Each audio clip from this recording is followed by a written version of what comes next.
पिछले एपिसोड में आपने देखा मिंगटिan फेंग्यू के साथ फाइट करना नहीं चाहता, इसीलिए वो कॉलेज छोड़कर जाने का फैसला लेता है और मिस्टर वोंग के पास जाता है। लेकिन मिस्टर वोंग उसे कॉलेज छोड़कर जाने से रोक लेते हैं और कहते हैं कि कॉलेज के ट्रेडिशन की वजह से तुम्हें फेंग्यू के साथ बॉक्सिंग मैच करना ही पड़ेगा। तो चलिए अब आगे देखते हैं। और हाँ, अगर आपने पहले के 2 पार्ट्स नहीं देखे हैं तो पहले उन्हें जाकर देखो, तभी आपको ये वेब सीरीज देखने में पूरा मजा आएगा।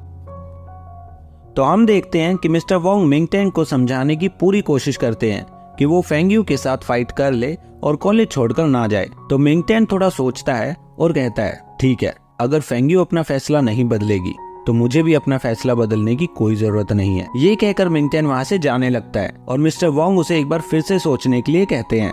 इसके बाद हम देखते हैं ज़्याओफेंग नाम की एक लड़की को, जो बॉक्सिंग रिंग में फेंग्यू को चैलेंज करने आई थी। लेकिन शाओमी उसे मना कर देती है कि फेंग्यू ऐसे ही किसी के साथ फाइट नहीं करती, तुम यहाँ से जा सकती हो। तो इस बात पर ज़्याओफेंग का दोस्त सुनहाओ शाओमी को ही फाइट के लिए चैलेंज कर देता है और ये देखकर शाओमी भी बड़ी आसानी से अपना हाथ ऊपर कर उसका चैलेंज एक्सेप्ट कर लेती है। फिर ये सब देखकर ब्रू ने मिया से पूछता है कि ये सब क्या हो रहा है। तो मिया उसे बताती है, सुनहाओ ने ज़्याओमी को अपना हाथ बढ़ाकर चैलेंज दिया था, जिसे ज़्याओमी ने एक्सेप्ट कर लिया है। यहाँ पर ऐसे ही होता है, इस रिंग में कोई भी आकर किसी को भी चैलेंज कर सकता है, चाहे वो लड़का हो या लड़की, चाहे वो एक हो या एक से ज्यादा। इसके बाद उनका बॉक्सिंग मैच शुरू हो जाता है और रेफरी के इशारे पर वो दोनों एक दूसरे पर पंचेस करना शुरू करते हैं। शाओमी बहुत कोशिश करती है, लेकिन सुनहाओ उसके सारे अटैक्स को बड़ी आसानी से रोक लेता है और आखिरकार वो शाओमी को नीचे गिराकर बुरी तरह से लॉक कर देता है। तभी रेफरी इशारा करते हैं और सुनहाओ ये मैच जीत जाता है। और जीतता भी क्यों नहीं, आखिरकार वो इस खेल का बहुत बड़ा चैंपियन है। मैच हारकर शाओमी वहाँ से गुस्से में निकल जाती है और ब्रू ने ये सब देखकर बहुत खुश होता है और सीधा मिस्टर वोंग के पास जाकर बॉक्सिंग टूर्नामेंट की जानकारी लेता है। मिस्टर वोंग थोड़ा घबरा जाते हैं और उससे पूछते हैं, क्यों, क्या हुआ, क्या तुम भी टूर्नामेंट की वजह से कॉलेज छोड़कर जाना चाहते हो? इस पर ब्रू ने कहता है, नहीं सर, ऐसा कुछ नहीं है, मुझे तो ये कॉलेज बहुत अच्छा लगा और मैं तो आपके कहने पर भी यहाँ से ना जाऊँ, मैं तो बस टूर्नामेंट में भाग लेना चाहता हूँ। ये सुनकर मिस्टर वोंग बहुत खुश होते हैं और उसे टूर्नामेंट के बारे में बताते हैं कि ये हमारे कॉलेज का बहुत बड़ा टूर्नामेंट होता है, जिसमें कॉलेज के फ्रेशर बच्चे किसी एक्सपीरियंस बॉक्सिंग फाइटर के साथ मुकाबला करते हैं। इस मैच को मीडिया भी कवर करता है और जो भी ये टूर्नामेंट जीतेगा वो बहुत फेमस हो जाएगा, सब लोग उसे बहुत पसंद करेंगे। अब ये सब जानकर ब्रू ने बहुत एक्साइटेड हो जाता है और कहता है, अब तो मैं पक्का इस टूर्नामेंट में हिस्सा लूंगा। और ये बोलकर वो वहाँ से निकल जाता है। पीछे से मिस्टर वोंग उसे कहते हैं कि ये बहुत रिस्की गेम होता है, इसमें जीतने से ज्यादा लोग घायल हो जाते हैं। लेकिन ब्रू ने इस वार्निंग को सुने बिना ही वहाँ से चला जाता है। फिर हम देखते हैं फेंग्यू को, जो कि मिंगटिan के लिए एक नई साइकिल खरीद कर जा रही होती है। लेकिन वो मिंगटिan को ये साइकिल देगी कैसे, ये उसको नहीं पता होता। फिर वो एक आइसक्रीम शॉप के पास पहुंचती है और आइसक्रीम खाने के लिए रुक जाती है। उस शॉप के बाहर एक आदमी क्यूट सा रैबिट बनकर बच्चों के साथ खेल रहा होता है, लेकिन बच्चे उसे गिरा देते हैं। तो फेंग्यू जाकर उसे उठाती है और उसके साथ बड़े प्यार से खेलने लगती है। फेंग्यू को अपने मामा जी की दी हुई गुड़िया याद आती है और उस रैबिट के साथ खुश होकर बातें करने लगती है। वहीं हमें पता चलता है कि उस रैबिट के अंदर कोई और नहीं बल्कि अपना मिंगटिan होता है, जो कि फेंग्यू की बातें सुनकर बहुत हैरान होता है, क्योंकि मिंगटिan ने फेंग्यू को हमेशा गुस्से में ही देखा होता है और वो सोचता है कि ये लड़की इतने प्यार से भी किसी से बात कर सकती है। फिर फेंग्यू शॉप के अंदर जाकर आइसक्रीम खाने लगती है और बहुत ही खुश नजर आती है, जिसे देखकर मिंगटिan की उसके बारे में सोच बदल जाती है। वो समझ जाता है कि फेंग्यू सिर्फ ऊपर से ही गुस्से में रहती है, लेकिन अंदर से तो वो बहुत ही साफ दिल वाली लड़की है। इसके बाद हम देखते हैं ज़्याओमी को, जो कि बहुत गुस्से में अपने पापा की शॉप पर पहुंचती है। उसको देखकर उसके पापा कहते हैं, अरे किसकी मौत आई है जिसने तुम्हें गुस्सा दिलाया है? तो ज़्याओमी बताती है, कॉलेज में एक लड़के ने मुझे हरा दिया। ये सुनकर उसके पापा कहते हैं, अरे वाह, कौन था वो लड़का? मैं तो उससे तुम्हारी शादी की बात करना चाहूंगा, क्योंकि तुम्हें बॉक्सिंग मैच में हराने वाला तुम्हारे साथ पूरा जीवन बिता सकता है। इतने में ही सुनहाओ उनकी शॉप पर कुछ लेने आता है। तो ज़्याओमी उससे थोड़ा रूड बिहेव करती है और कहती है, इस बार तो तुम जीत गए, लेकिन अगली बार मैं तुम्हें जरूर हराऊंगी। ये देखकर उसके पापा समझ जाते हैं कि ये वही लड़का है जिसे शाओमी को फाइट में हराया है। तो उसके पापा सुनहाओ के साथ हाथ मिलाकर बहुत अच्छे से बातें करते हैं और पूछते हैं, क्या तुम्हारी कोई गर्लफ्रेंड है? अगर है तो उससे ब्रेकअप कर लो। ये सब सुनकर शाओमी को बहुत गुस्सा आता है और वो शॉप से बाहर चली जाती है। फिर हम देखते हैं शाओमी फेंग्यू से मिलती है। फेंग्यू उसे बताती है कि उसने मिंगटिan के लिए नई साइकिल खरीदी है और उसे शाओमी की हेल्प चाहिए होगी और उसे शाओमी की मदद चाहिए। तो शाओमी कहती है मदद, और वो भी तुम्हें कब से मदद की जरूरत होने लगी। दरअसल फेंग यू ने अपनी इमेज ऐसी बनाई हुई थी कि उसको किसी की भी मदद की जरूरत नहीं पड़ती और ना ही वो किसी को सॉरी बोलती है, इसीलिए शाओमी उससे ऐसे बात करती है। फिर फेंग यू कहती है मुझे ये साइकिल मिंगटियान को गिफ्ट करने में तुम्हारी मदद चाहिए। तो शाओमी उससे बोलती है चलो हम दोनों साथ में चलकर उसको ये साइकिल दे देते हैं, और फिर वो दोनों मिंगटियान के घर जाने लगती है। वहीं हम मिया को देखते हैं जो एक पार्ट टाइम जॉब के पोस्टर को देखकर मिंगटियान को फोन करती है और उसे उस पार्ट टाइम जॉब के बारे में बताती है। लेकिन तभी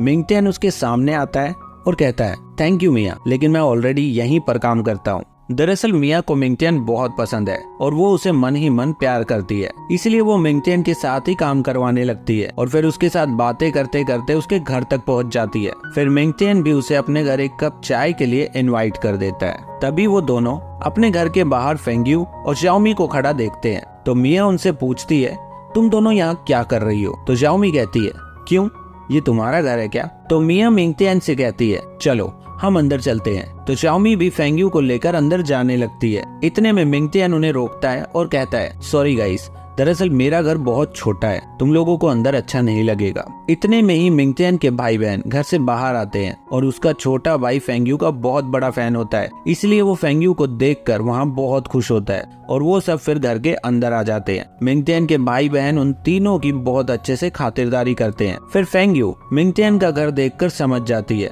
कि वो कितनी गरीबी वाली जिंदगी जी रहा है और उसके लिए थोड़ा परेशान भी होती है। वहीं मिंगटियान का छोटा भाई धीरे धीरे फेंग यू के करीब जाता है और उसकी तारीफ करता है। तो मिया उससे कहती है टीवी पर तो मैं भी आती हूँ, क्या तुमने मुझे कभी फाइट करते हुए नहीं देखा। तो वो दोनों बच्चे कहते हैं नहीं, हमने आपको टीवी पर कभी नहीं देखा। ये सुनकर शाओमी मिया पर बहुत हंसती है। इसके बाद वो सब मिलकर कार्ड्स खेलते हैं, लेकिन फेंग यू को कार्ड्स खेलने नहीं आते, इसलिए वो बार बार हार रही होती है और सबको खेलते देख मिंगटियान भी थोड़ा सा मुस्कुरा रहा होता है। फिर मिंगटियान का छोटा भाई फेंग यू से कहता है मैं भी बड़ा होकर आपकी तरह निडर और जाबाज फाइटर बनना चाहता हूँ। वैसे आपको कभी किसी से डर नहीं लगता क्या। ये सुनकर मिया कहती है जेंगजी कॉलेज के स्टूडेंट्स किसी भी चीज से नहीं डरते। फिर शाओमी भी कहती है हाँ, हमारे कॉलेज के सारे बच्चे बहुत जाबाज होते हैं जिन्हें किसी से भी डर नहीं लगता। इतने में वहाँ टेबल पर एक कॉकरोच आ जाता है, जिसे देखकर तीनों लड़कियां चिल्लाकर इधर उधर भागने लगती है और दोनों बच्चे उन्हें देखकर हंसने लगते हैं कि अभी तो बोल रही थी कि इन्हें किसी से कोई डर नहीं लगता और छोटे से कॉकरोच को देखकर भागने लगी। इसी भागा दौड़ी में फेंग यू मिंगटियान की गोदी में चढ़ जाती है, जिसे देखकर मिया को बहुत बुरा लगता है और जैसे ही मिंगटियान को सब देखने लगते हैं तो वो फेंग यू को गोदी से नीचे गिरा देता है। इसके बाद सब लोग मिलकर फिर से खेलने लगते हैं और फेंग यू मिंगटियान से अकेले में मिलकर उसे वो नई साइकिल देती है और कहती है उस दिन लड़कों से लड़ते हुए तुम्हारी साइकिल टूट गई थी, इसलिए मैं तुम्हें ये नई साइकिल देना चाहती हूँ। मिंगटियान साइकिल को देखता है और कहता है ये बहुत महंगी साइकिल है जिसे मैं नहीं ले सकता, तुम इसे वापस कर दो। तो फेंग यू से कहती है मैं इसे वापस नहीं करूंगी, तुम्हें इसके साथ जो करना है वो करो। और हाँ, तुम मेरे साथ फाइट क्यों नहीं करना चाहते। मैंने तुम्हें अपना ओपोनेंट इसलिए चुना क्योंकि बॉक्सिंग रिंग में अगर तुम 1 मिनट भी मेरे अगेंस्ट खड़े रह पाए तो तुम्हारे लिए वो एक अचीवमेंट होगी। कॉलेज के सभी लोग तुम्हारी रिस्पेक्ट करेंगे और कोई भी राह चलता इंसान तुम्हें बुली नहीं करेगा। फेंग यू की ये सब बातें सुनकर मिंगटियान कुछ देर सोचता है और कहता है फेंग यू, तुम बॉक्सिंग रिंग के अंदर एक क्वीन हो, लेकिन इसका मतलब ये नहीं कि तुम बाहर के लोगों पर भी अपना हुक्म चलाओ। मुझे तुम्हारे साथ कोई फाइट नहीं करनी। फिर ये सब सुनकर फेंग यू नाराज होकर अपने दोस्तों के साथ वहाँ से निकल जाती है। फिर मिंगटियान साइकिल को ध्यान से देखता है और फ्लैशबैक में चला जाता है, जहाँ पर वो अपने गुरु से बॉक्सिंग सीख रहा होता है। दरअसल उसके गुरु उसके पापा ही होते हैं जो कि उसको बॉक्सिंग सिखाते थे और खुद भी एक बहुत बड़े बॉक्सिंग चैंपियन थे। एक बॉक्सिंग मैच के दौरान उनका ओपोनेंट बॉक्सिंग रिंग में ही मर जाता है और इस हादसे के बाद से मिंगटियान के पापा बहुत गिल्ट में रहने लगे और उस हादसे को भुलाने के लिए शराब पीने लगे, जिसकी वजह से मिंगटियान की माँ उन्हें छोड़कर चली जाती है और कुछ समय बाद उसके पापा भी ये दुनिया छोड़कर चले गए। और तभी से मिंगटियान ने ये फैसला लिया कि वो कभी भी बॉक्सिंग नहीं करेगा, क्योंकि उसके भाई बहनों की जिम्मेदारी उसके कंधों पर थी और उसे डर भी था कि अगर बॉक्सिंग मैच में उसे कुछ हो गया तो उसके भाई बहनों की देखभाल कौन करेगा। इसके बाद हम फेंग यू को देखते हैं जो सोचती है कि अगर मिंगटियान को बॉक्सिंग करने के लिए मनाना है तो उसके भाई बहनों के साथ कार्ड्स खेलना पड़ेगा। इसलिए वो कार्ड सीखने के लिए अपने छोटे भाई फेंग जोयू के साथ कार्ड्स खेलती है, लेकिन उसका भाई तो उससे भी बुरे कार्ड्स खेलता है और बार बार हार जाता है। फिर थोड़ी देर बाद वो बोर होकर कहता है, दीदी मुझे कंपनी के काम ही अच्छे से संभालने आते हैं, ये गेम नहीं।